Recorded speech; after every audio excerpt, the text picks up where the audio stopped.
Hello.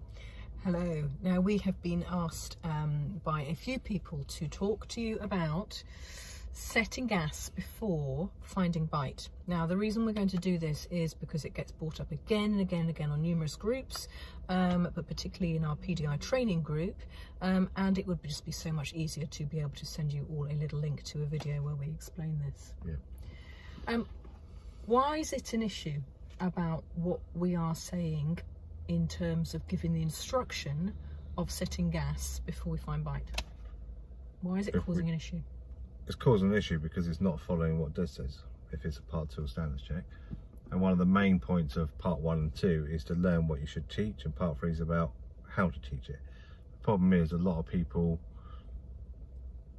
I was going to say, I can't think of the word, but really don't do enough on part 1 and 2, or the trainers I should say, don't make a point in 1 or 2 to give you enough tools to be able to teach in part 3. So quite a lot of you will be thinking, well, I've read DES, but the chance of you being able to tell us what DES says about clutch first, brake first, gas first even, so I don't know, it is quite slim, because reading it and reading it and understanding it, and more importantly putting it into practice for your part 2. So when you're doing your part 2, you're following what that says, even if you physically don't need to, because you get away with it.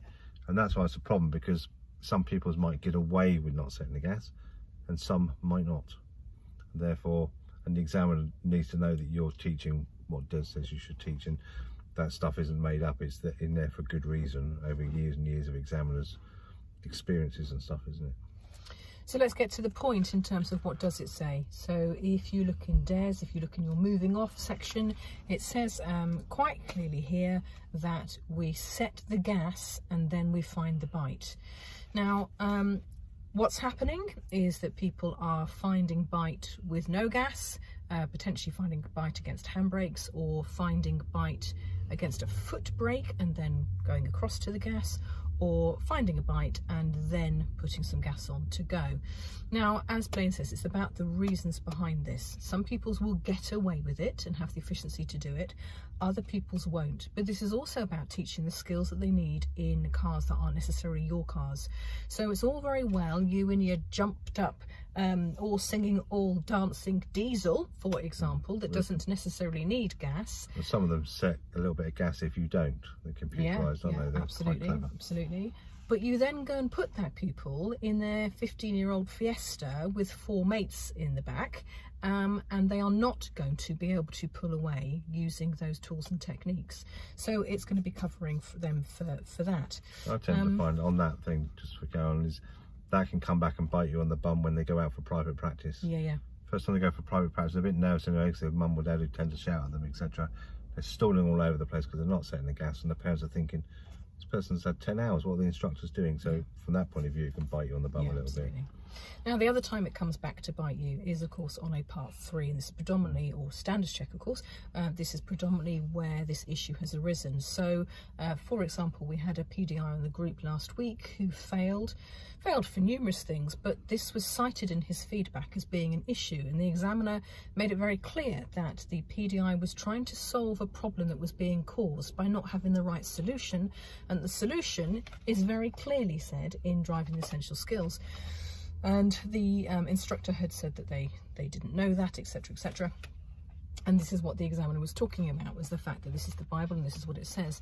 And the PDI has been criticised for allowing a problem to happen where, quite obviously, or certainly to the examiner, the obvious issue was not having gas set before a bite, and that was then causing the pupil to be jerky, it was causing stalls to happen. And although the PDI recognised there was a fault happening, didn't analyse that and then put the correct solutions into place. So it is really important that you are teaching what it says in Driving Essential Skills. That is predominantly going to be what it is that you are going to be judged against and on. However, of course, if you have a car, or if you have a pupil, depending on their ability or experience, that for some reason you are choosing to take a gas away, not bring that into the equation, and getting them to experiment with the clutch and some clutch control, perhaps at the very early stages you might not be necessarily sticking lots of gas into a situation, you're making a very good point of justifying why you're doing that, and that is the point. Why we are going to not put gas on in this situation, but why you might have to in certain situations, or when you get more experienced, or whatever it is that you are doing. So I did a first lesson this weekend. For the first 20 minutes, half an hour, pulling away and stopping. Didn't set the gas because it's just one more thing to make a noise and everything else. And then within that session, he was using the gas to pull away at junctions and everything else. So it wasn't left for weeks or anything. It was just part of layering that process, making a cake, layering it up, and that's absolutely fine. But I wouldn't necessarily do that on a Part 3 or standards check Unless you're going to justify it. and it works. Absolutely. If you justify it and they're stalled all over the place, and you then don't go and get them to set gas, you're going to be criticised for that because you're not finding the correct solution. Yeah, absolutely. And of course, I know that there are those of you that are going to watch this and say, but my car does this, and my car doesn't need gas and all that kind of stuff. That is not the point. There will be situations where it will come and bite you when it was obvious that gas was needed.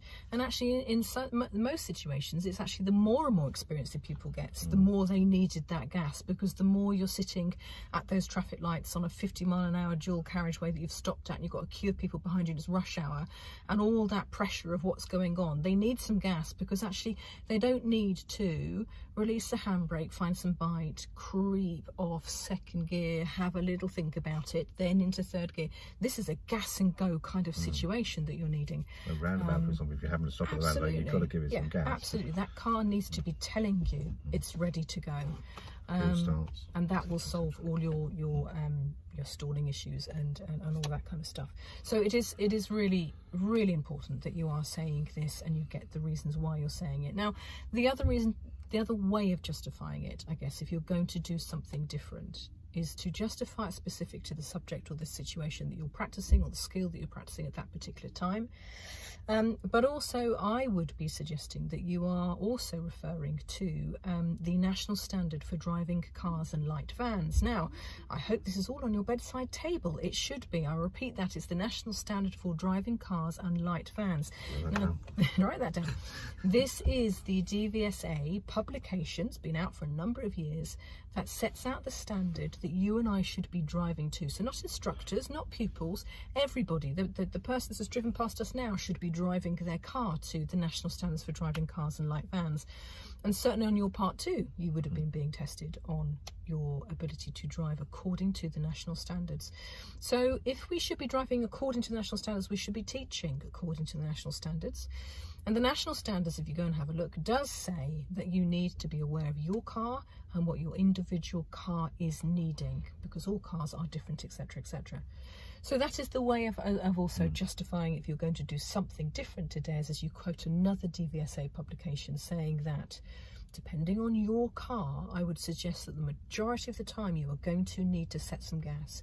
For this situation, just for you to get used to where that biting point is, I want you just to have a feel of this, or whatever it is that you are doing, and then linking it into the national standards. Absolutely, yeah. I know that yourself, because as Lou said, that's what you're testing on your Part 2. Absolutely. So that will do, because we'll keep that short and sweet. Yeah. I'm sure it will provoke some discussion and conversation, and there'll be people that will want to contradict or suggest otherwise.